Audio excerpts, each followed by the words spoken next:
Peter Green is a very underrated talent. He is best known for his work in The Mask and Usual Suspects and Pulp Fiction. Most people don't know he did Clean Shaven.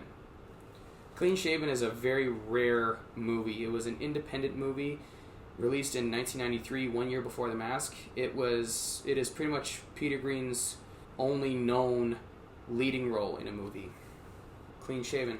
I saw this once, and it didn't really make sense to me. It's one of those films that you really have to watch more than once to understand it. Basically, from what I still remember, Peter Green plays a schizophrenic who's trying to reconnect with life and ultimately fails. So, it's worth checking more than once. That's all I gathered for the first time when I first saw this movie. Fear. Together Forever, or Else. Reese Witherspoon and Mark Wahlberg. One of the most prolific, poignant, and unhinged movies by Universal Studios. Fear tells the story of Nicole, played by Reese Witherspoon, a teenager who is madly in love with Mark Wahlberg's character here. At first, David, played by Mark Wahlberg, comes off as this very decent, kind, compassionate guy. But upon closer inspection, and the viewer is given a good chance at viewing this, David is actually very controlling. And the audience watches that. Not only the audience, but also Nicole's father. He is just one nasty son of a gun. David is one of the most terrifying and most realistic villains in movie history, because there are boyfriends like that, and there are relationships like that. And the circle of friends David is with, avoid those guys too. Wowzers, I went unhinged with the hauls this year. I guess that shows you how much I love Halloween. Yes. Bram Stoker's Dracula, or Francis Ford Coppola's movie Bram Stoker's Dracula. Instant classic. 30 years later, still is a gothic Halloween must-watch. When I got sick at the beginning of this year, and there I was sitting at home watching whatever was on, and I just so happened to be in the mood to watch Bram Stoker's Dracula. Getting sick and watching Bram Stoker's Dracula, it's a good combination. Got an all-star cast: Gary Oldman, Winona Ryder, Anthony Hopkins, and Keanu Reeves.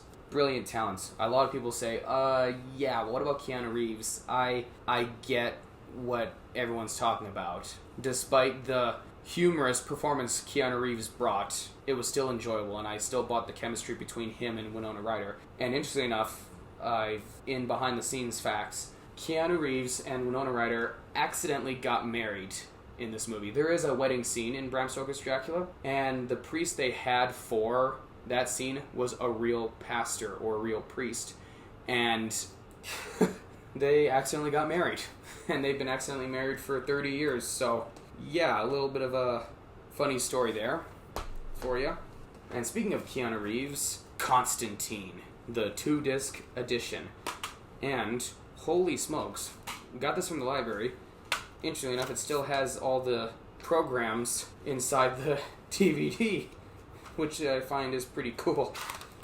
No, oh yeah, and since it's Warner Brothers, got the Matrix collection and whatever was new from Warner Brothers at the time, including the Batman movies, Catwoman, and Batman and Robin. Okay.